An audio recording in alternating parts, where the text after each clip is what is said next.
बैठ गया ए दमन का नाड़ा तोड़ के बैठ गया ए दमन का नाड़ा तोड़ के बड़ा दुख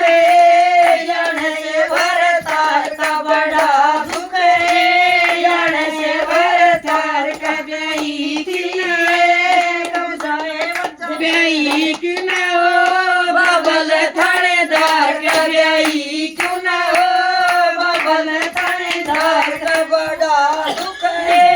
यार से भरतार का बड़ा दुख है यार से भरतार का गई थी तेरा मलिनी ओढ़ के गई थी तेरा मलिनी ओढ़ के बैठ गया है लिली का लंगल तोड़ के बैठ गया है लिली का लंगल तोड़ के बड़ा दुख है यार से भरतार का बड़ा दुख है यार से भरतार का ब्याई